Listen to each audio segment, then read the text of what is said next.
Well, hello and how are you? Hey, friends. Go to sleep. Welcome to the Shen Show. This is your host, Shen, a.k.a. coming to you live right here in St. Charles, Missouri. That's right. We're live. Live at 5:15. Anyway, today's Thursday, December the 15th, 2022. Got a happy birthday shout out going out to Norisa, Geral, and Mare, Rubio, and Marefe,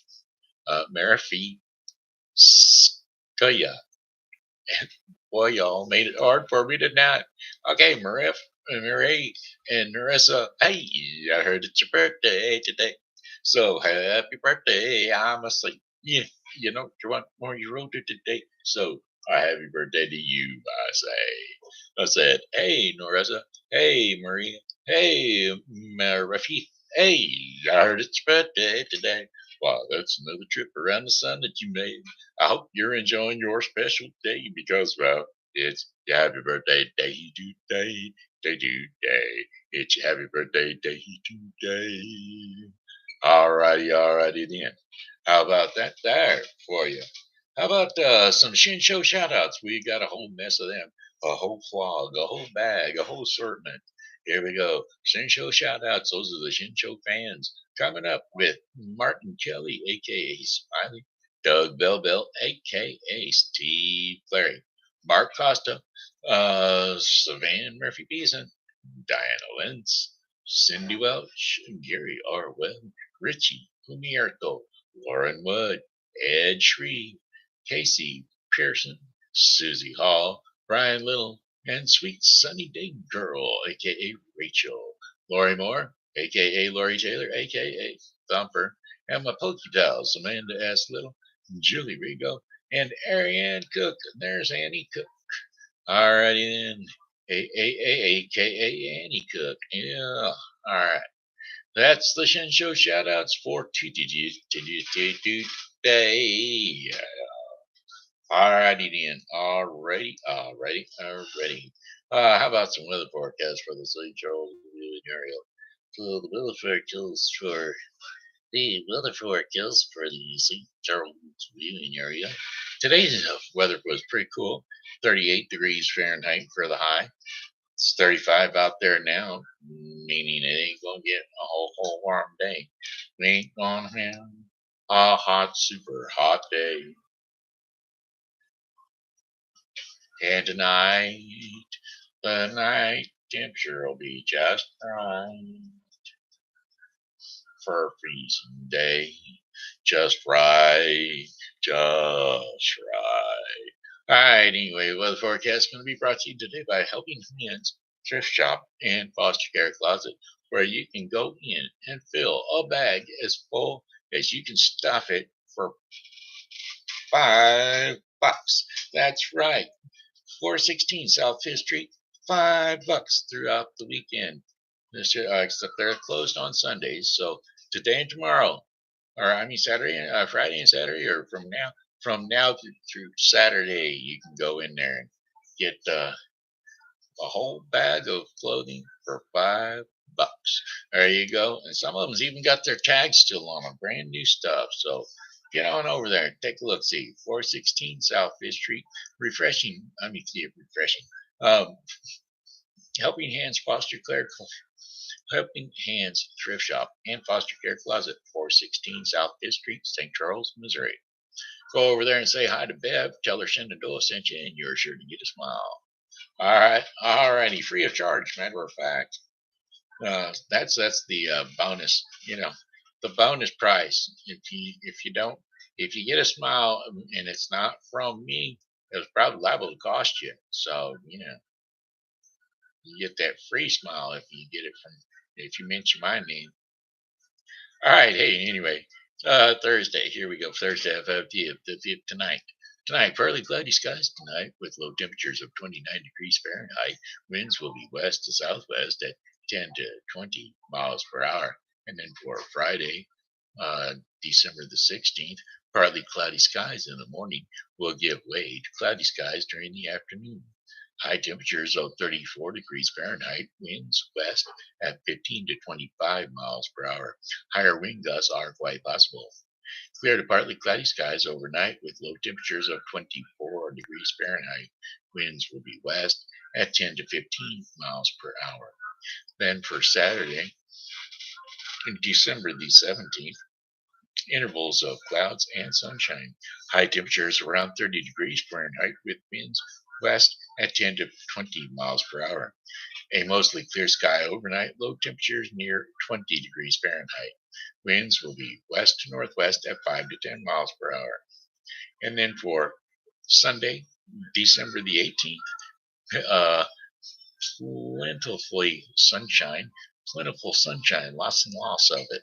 High temperatures of 37 degrees Fahrenheit. Winds will be west to northwest at 5 to 10 miles per hour. Partly cloudy skies during the evening, followed by more cloudy skies overnight. Low temperatures of 25 degrees Fahrenheit with low winds light variable east to southeast at about 4 miles per hour. Then for Monday, December the 19th, cloudy skies throughout the day. High temperatures of 39 degrees Fahrenheit. Winds will be southeast at 5 to 10 miles per hour. Still remaining cloudy overnight. Low temperatures of 25 degrees Fahrenheit. Winds northeast at 5 to 10 miles per hour. And then for your fifth and final day of your 5-day forecast for the St. Charles viewing area, Tuesday, December the 20th. Sunshine and clouds mixed together with high temperatures of 31 degrees Fahrenheit. Winds will be north to northwest at 5 to 10 miles per hour. Partly to mostly cloudy skies overnight. Low temperatures of 13 degrees Fahrenheit. Winds will be north to northwest at 5 to 10 miles per hour. And that, my friends, is your 5-day forecast for the St. Charles viewing area. Tis it is. All right. All right. We're gonna make it right. We're gonna make it right. Gonna make it right. Yeah, yeah. We're gonna take our time. Gonna make it right. We're gonna sing our song. Gonna last all day. Gonna last all night. Make it right. Song lyrics: Our God.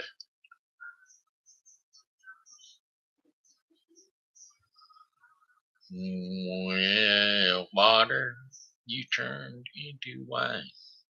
Open the eyes of the blind. There's no one like you, none like you. Into the darkness you shine. Out of the ashes we raise. There's no one like you, none like you. Our God is greater, our God is stronger. God, you are higher than any other. Our God is a healer, awesome in power. Our God, our God. Into the darkness you shining, out of the ashes we rise. No one is like you, none's like you. Our God is a greater, our God is a stronger. Our God, you are higher than any other. Our God is a healer, awesome in power.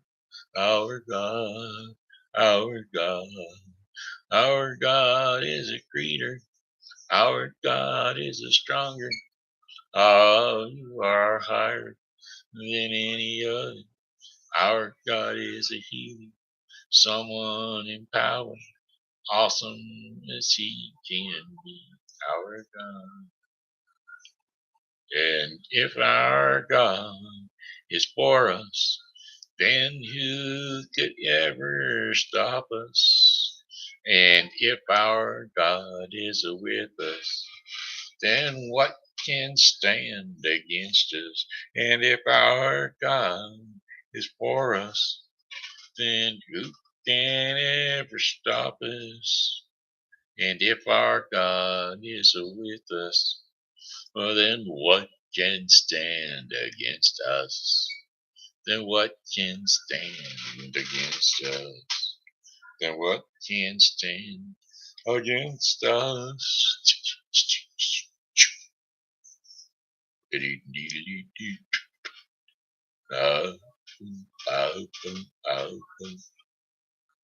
Let's see.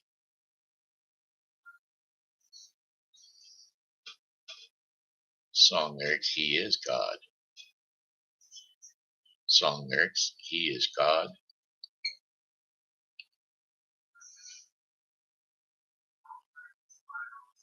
I don't know. Can't think of it. It's cold in here. Got a little chill going on. Chilly, chilly way. All right, well, that ain't me, right? I'm going to sing you a song. Going to sing you a song about this on that. Going to make it sing, going to make it last. Everybody clap your hands, get together. Here we go, last one. Clap your feather, gonna roll by and roll call. Said 1, 2, 3, a 1, 2, 3, a 2, 2, 3, a 2, 2, 3, a 1, 2, 3, 4, a 1, 2, 3, 4. Roll call. But it's 1 for the money, a 2 for the show, a 3 to get ready. Now go, Jack, go, but don't you step on the blue suede shoes. Oh, you can do anything you want to do, but lay off of my blue suede shoes. I said, I said, a blue suede, a blue suede shoes, a blue suede shoes. Oh, you can do anything you want to do, but lay off of my blue suede shoes. Oh, a blue suede, a blue suede shoes, yeah, a blue suede shoes. Song lyrics, Teddy Bear. Song lyrics, Teddy Bear.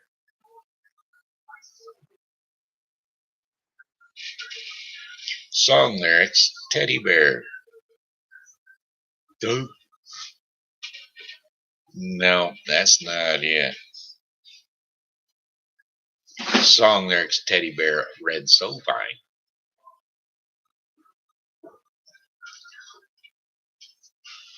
All right, here we go. And here's going to be one of them.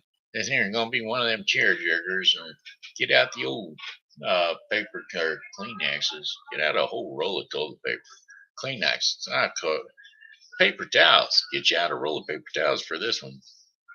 Well, I was on the outskirts of a small southern town, trying to reach my destination before the sun went down.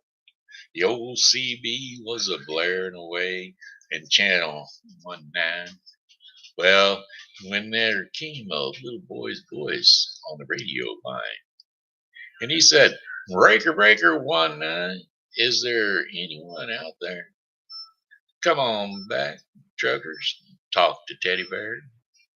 Well, I keyed up the mic and I said, "You got it, Teddy Bear." And a little boy's voice came back on the air. "Appreciate the break. Who we got out there on that end?" Well, I told him my handle, and then he began. "Now, I'm not supposed to bother you guys out there. Mom says you're busy and, well, for me to stay off the air.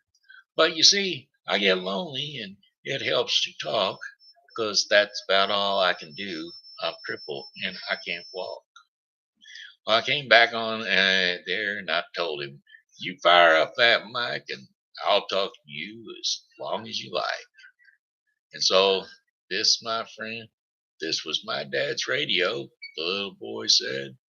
But I guess it's my mom's now, 'cause my daddy's dead. Dad had a wreck about a month ago. He was trying to get home in a blinding snow. Mom has to work now to make ends meet, and I'm not too much help with my two crippled feet. She says not to worry, that we'll make it all right, but I hear her crying sometimes late at night. You know, there's just one thing I'd want more than anything else to see. Oh, I know you guys are too busy to bother with me. But you see, my dad used to take me for rides when he was home. But I guess that's all over now since my daddy's gone. Not one break came on that old CB as that little crippled boy talked to me. I tried hard to swallow a lump that just wouldn't stay down. as I thought about my own boys back in Greenville town. Well, Dad was going to take me and Mama with him later on this year. Why, I remember him saying, "Someday this truck will be yours, Teddy Bear." But I know I'll never go to riding an 18-wheeler again. But this old CB will keep me in touch with all my trucker friends. But Teddy Bear is going to back on out now and leave y'all alone because it's almost time for Mom to be coming home. But you give me a shout out when you're passing through, and I'll surely be happy to come back to talk to you. Well, I came back on that air, and I said, "Hey, before you go 1010, what's your home 20, my little friend?" Well, he gave me his address, and I didn't once hesitate because that hot load of freight was just going to have to wait. I turned that truck around on a dime and I headed for Straight Street, straight to Jackson Street 229. And as I rounded the corner, oh, I got a heck of a shock. Well, yep, late 18 wheelers were lined up for a whole 3 city blocks. Well, I guess every driver for miles around had caught Teddy Bear's call, and that little crippled boy, he was just having a ball. For as fast as one driver would carry him in, another would carry him to his truck and take off again.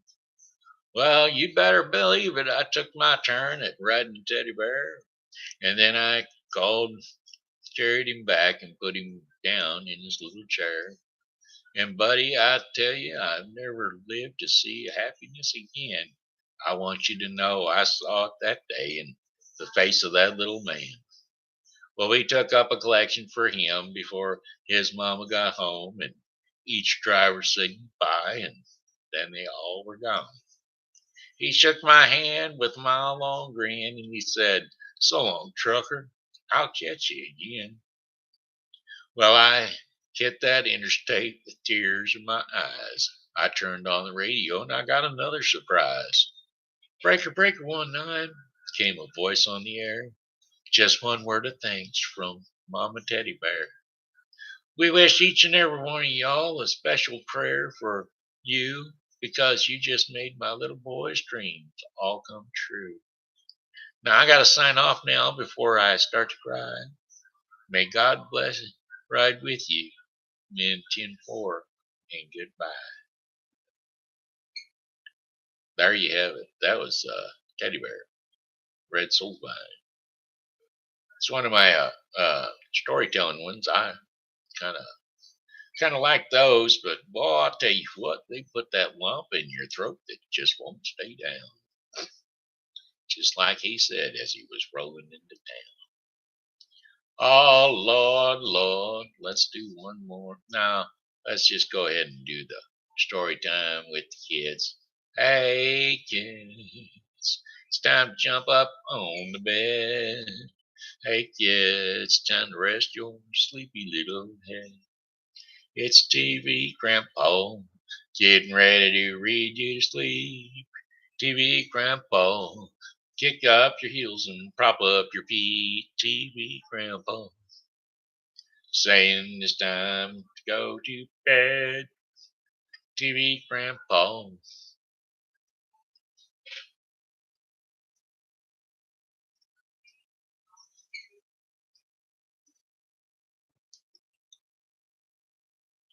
Needed to get a drink after all.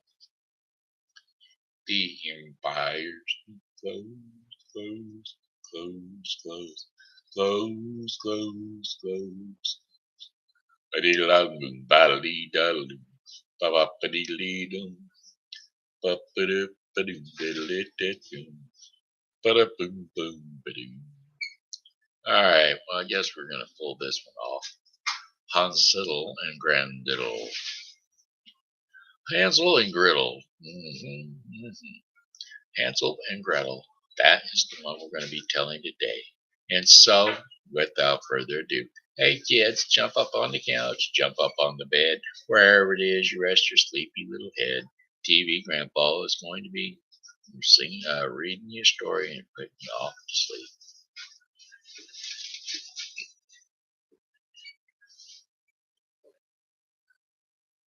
Hard by a great forest dwelt a poor woodcutter and his wife and his two children. The boy was called Hansel and the girl called Gretel. He had little to bit and to break, and once, when great Darth fell on the land, he could no longer procure even daily bread. Now, when he thought over this by night in his bed and tossed and turned about in his anxiety, he's gonna and groaned, and he said to his wife, "What is to become of us? How are we to feed our poor children when we no longer have anything, even for ourselves?" "Well, I'll tell you what, husband," answered the woman. "Early tomorrow morning we will take the children out into the forest to when it is the thickest, and there we will light a fire for them and give them each of them one more piece of bread. And then we will go to our work and leave them alone. They will not find the way home again, and we shall be rid of them." "No, wife," said the man, "surely I will not do that. How can I bear to leave my children alone in the forest? Wild animals would soon come and tear them to pieces." "Oh, you fools," said she, "then we must all four die of hunger. You may as well plane the planks for our coffins." And she left him no peace until he consented. "But I feel very sorry for my poor little children, all the same," said the man. Well, the two children had also not been able to sleep for hunger, and overheard what their stepmother had said to their father. Gretel was wept bitterly with bitter tears, and she had said to Hansel, "Now it's all over with us." "Well, but be quiet, Gretel," said Hansel. "Do not distress yourself. I will find a way to help us." And when the old folks had fallen asleep, he got up and he put on his little coat and opened the door below and crept outside. The moon shone brightly, and the white pebbles which lay in front of the house glittered like real silver pennies. Hansel stopped and stuffed the little pockets of his coat with as many as he could get in there. Then he went back and he said to Gretel, "Be comforted, little dear sister, and sleep in peace. God will not forsake us." And he lay down again in his bed. When day dawned, but before the sun had risen, the woman came and woke the two children, saying, "Get up, you slaggards. We're going to the forest to fetch wood." So she gave each of them a little piece of bread, and she said, "There is something for your dinner, but do not eat it up before then, for you will get nothing else."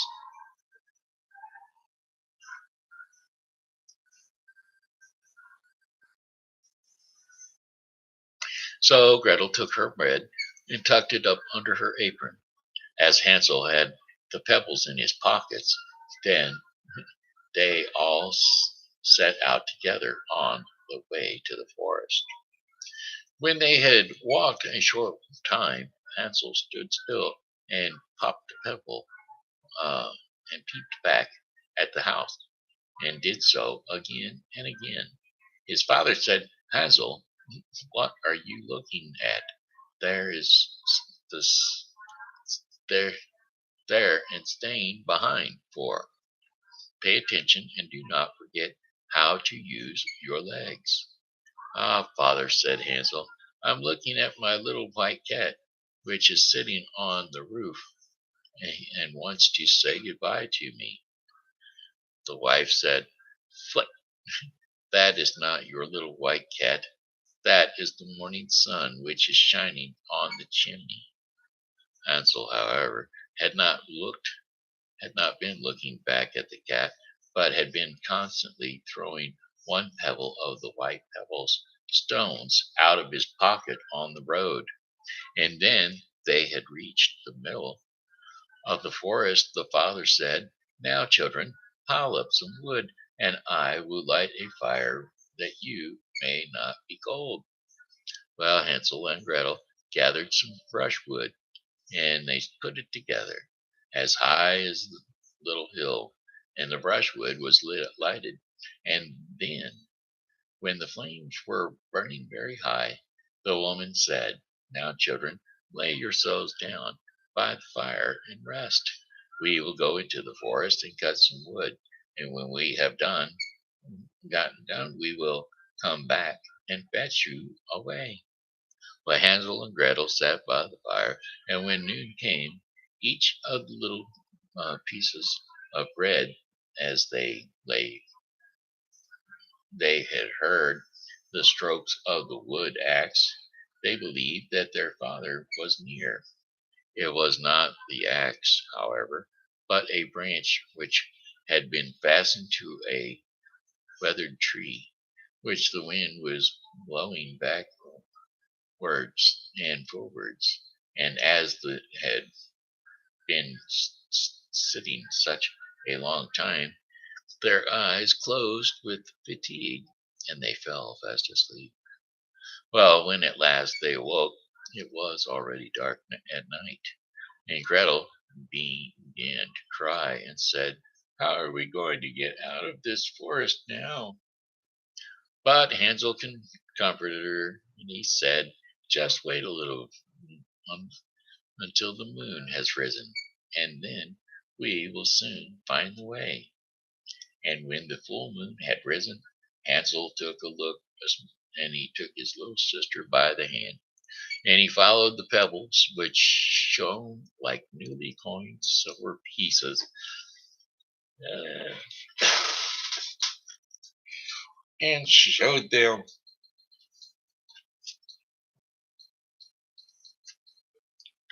the way back home.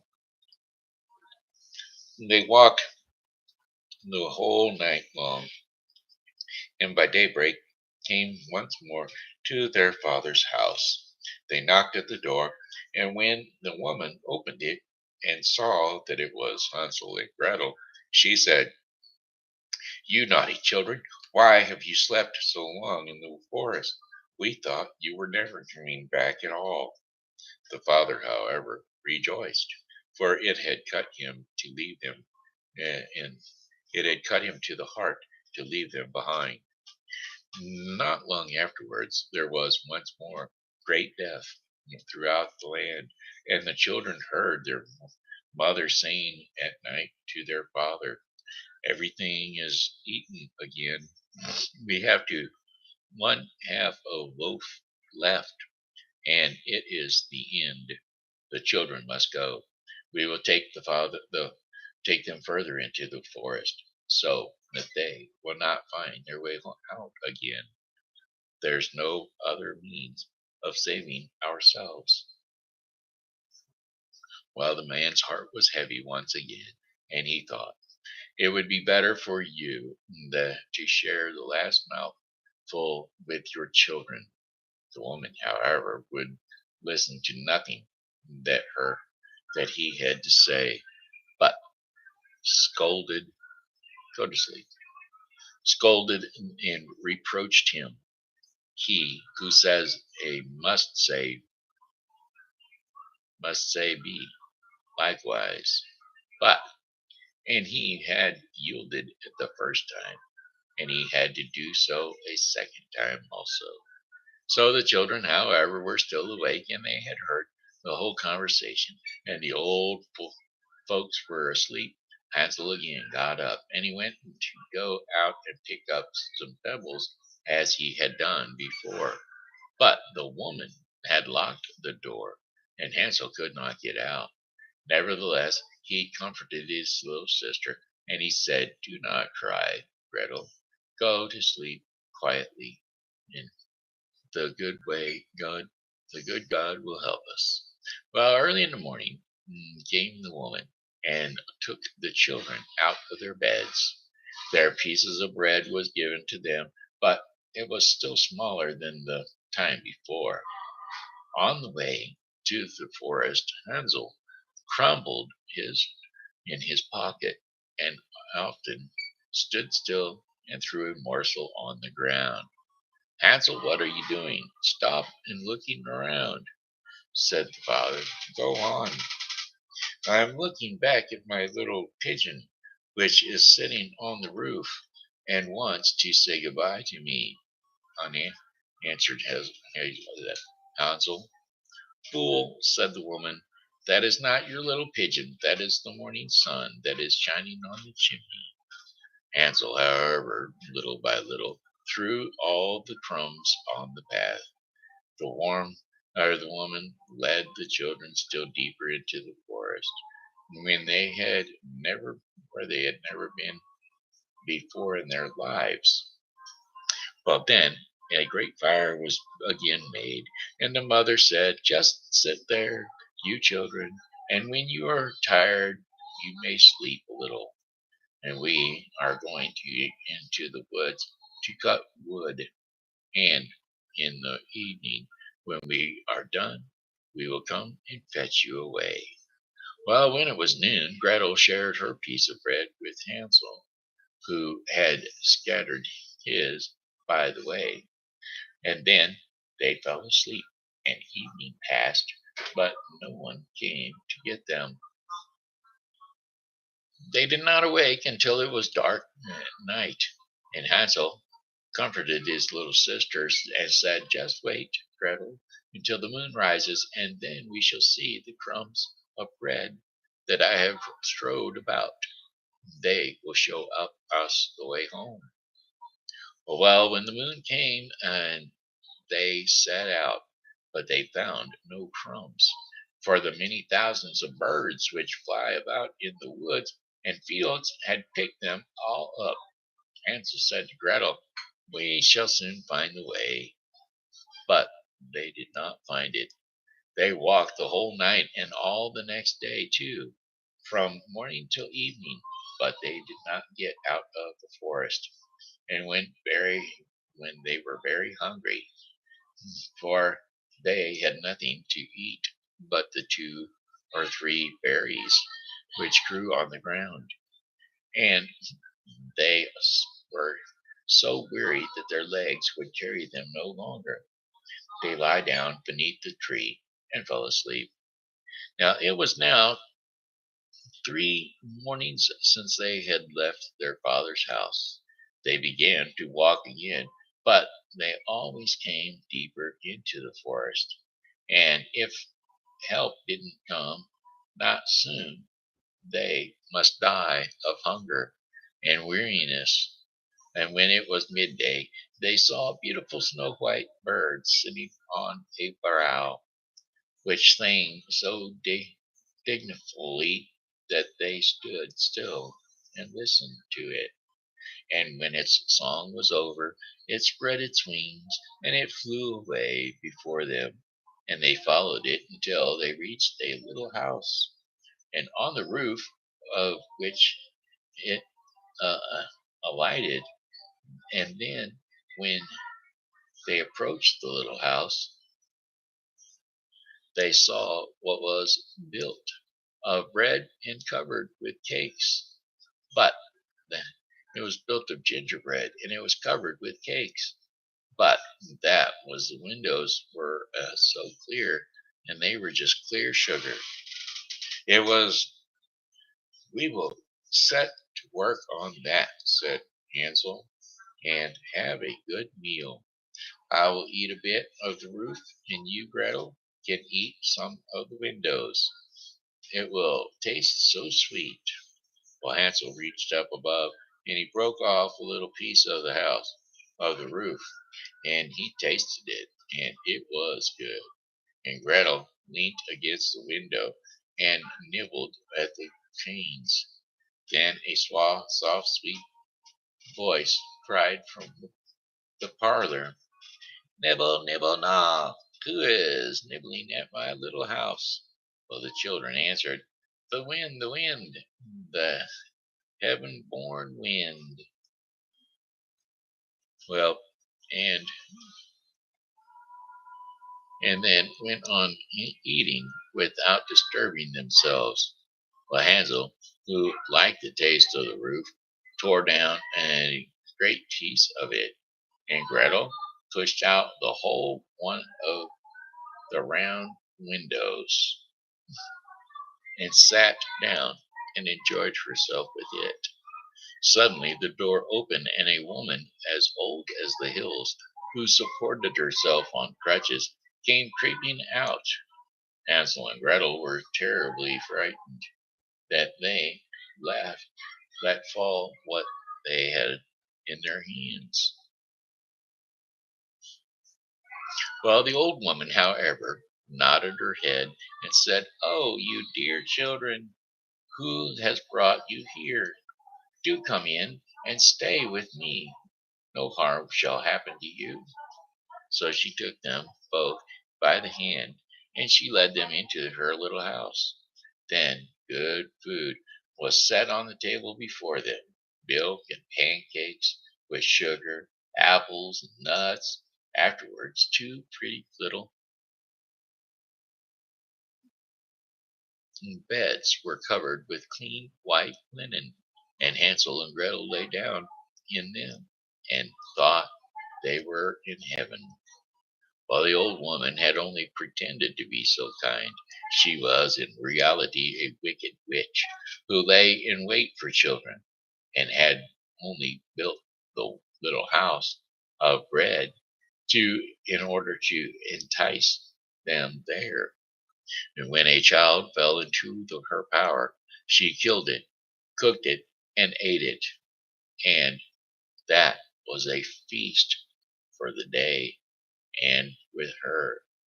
Now witches have red eyes, and they cannot see far, but they have a keen sense for like the beasts, and are aware when their human beings draw near. And when Hansel and Gretel came into her neighborhood, she laughed with malice and said mockingly, "I have I have them, and they shall not accept me again. They shall not escape me again." Well, early in the morning, before the children were awake, she was already up, and when she saw both of them sleeping and looking so pretty with their plump and rosy cheeks, she muttered to herself, "That will be a dainty mouthful." And then she seized Hansel, and her shriveled hands carried him into a little stable and locked him in behind a great door. Scream, scream as he might, it would not help him that Gre- she wanted Gretel's shock.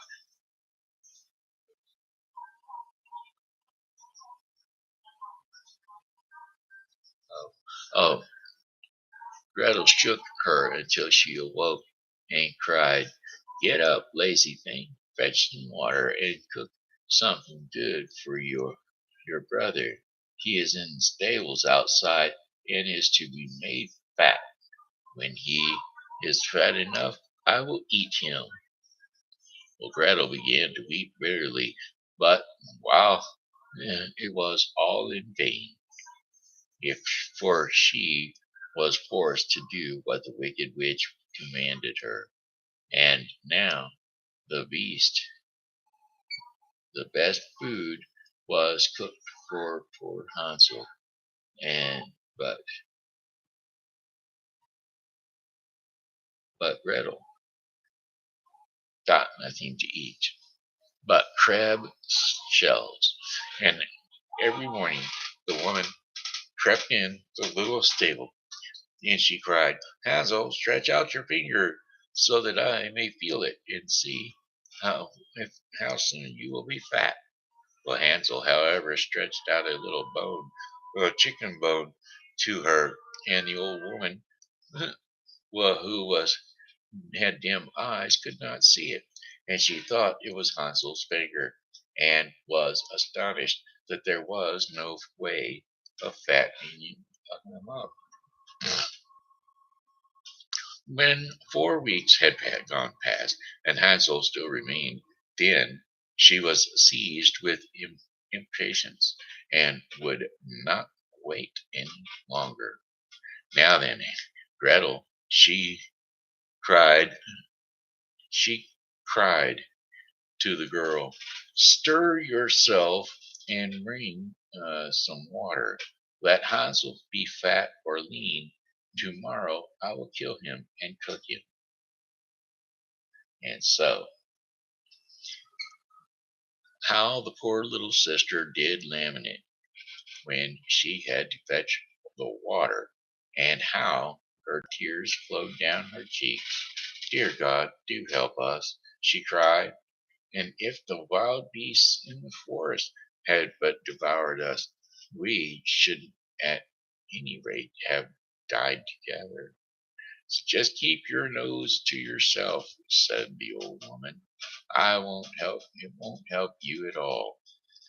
Then early in the morning, Gretel had to go out and hang up the cauldron with the water, and light the fire. "We will bake first," said the old woman. "I have already heated the oven, and kneading the dough." She pushed poor Gretel out to the oven, from which flames of fire were already darting. "Creep in," said the witch, "and see if it is properly heated, so that we can put the bread in." And once Gretel was inside, she intended to shut the oven and let her bake in it, and then she would eat her too. But Gretel saw what she had in mind, and said, "I do not know how I am to do it. How do I get in?" "Silly goose," said the old woman, "the door is big enough. Just look, I can get in myself." And she crept into the oven, and thrust her head into the oven. And then Gretel gave her a big push and shoved her in. That drove her into the oven, and Gretel shut the iron door and fastened the bolt. Then she went out, and she got a hold of uh, Hansel, and she pulled him out of his cage, and off they went, miserably burnt to the witch was miserably burnt to death. Gretel, however, ran like lightning. Hansel and Gretel were out and ready to go. Then Hansel sprang like a bird from his cage, and when the door was opened, how did they rejoice, and embraced each other, and danced and about, and kissed each other. And as they had no longer any need to fear the lady, they went into the witch's house, and in every corner there stood chests full of pearls and jewels. "These are far better than pebbles," said Hansel, and thrust into his pockets whatever he could get. He got in. And Gretel said, "I too will take some home with me," and filled her pinafore full. "But now we must be off," said Hansel, "they, that we may get out of the witch's forest." When they had walked for 2 hours, they came to a great stretch of water. "No, we cannot cross," said Hansel. "I see no foot plank and no bridge, and there is also no fairy, answered Gretel, but a white duck is swimming there. If I ask her, she will help us over. Then she cried, little white duck, dost thou see Hansel and Gretel are waiting for thee? There's never a plank or a bridge in sight. Take us across on thy back, Snow White. Well, the duck came to them, and Hansel seated himself on its back and told his sister to sit by him. No, replied Gretel, that will be too heavy for the little duck. She shall take us across one after the other. Well, the good little duck did so, and when they were one when they were once safely across and had walked a short time, the forest seemed to be more and more familiar to them, and lately,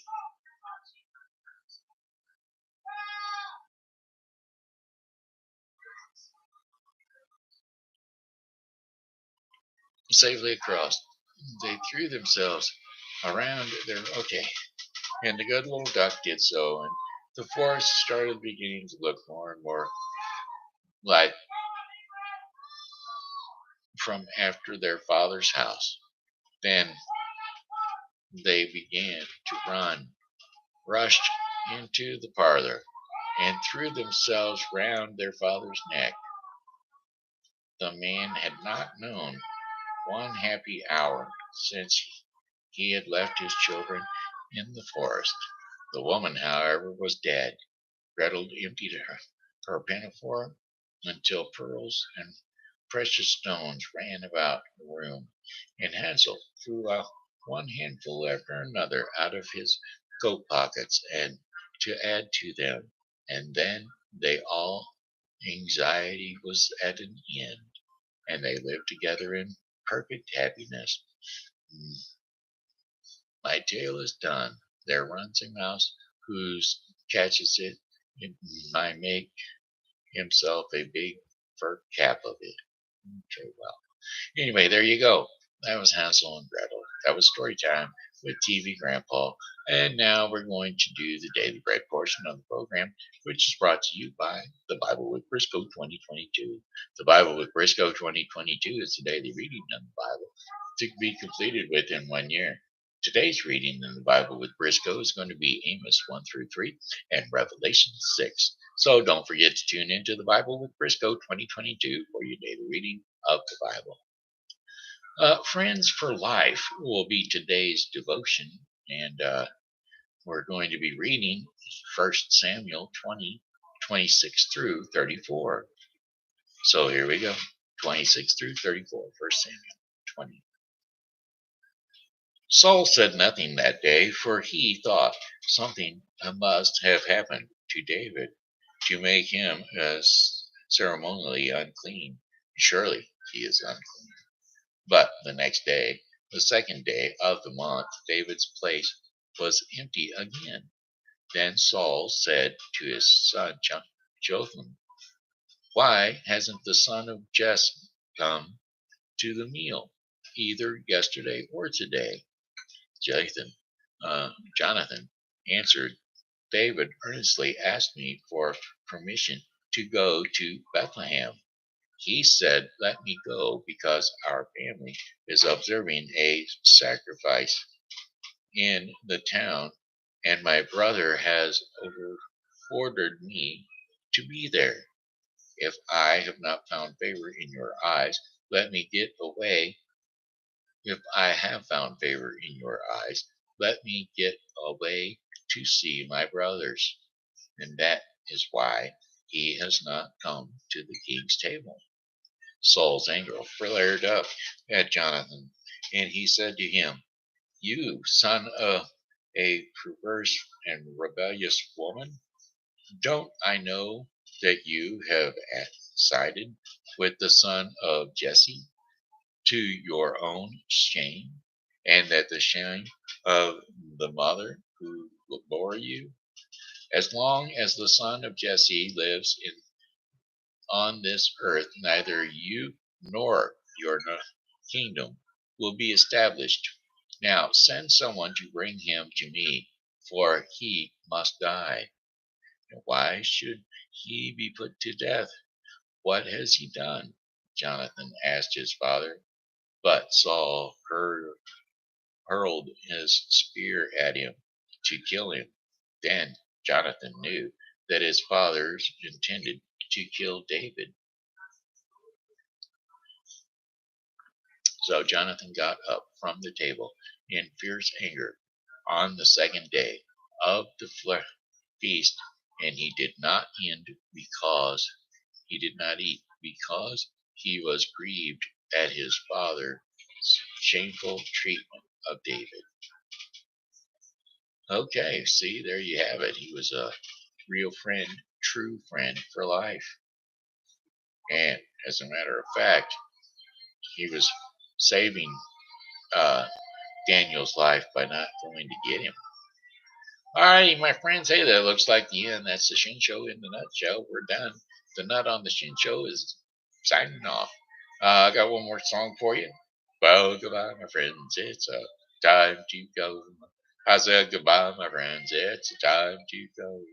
I hate to see you or leave you, but I really must go. So goodbye, my friends. Goodbye. Goodbye, my friends. Goodbye. This here has been Shenandoah Briscoe saying hello and how are you? Thanks for tuning in to the Shin Show. And as always, you know, God loves you and so do I. So come back and see me tomorrow because, well, hey, I'll be here and I'm hoping that you will be too. So God bless y'all. We'll see you tomorrow. Bye bye.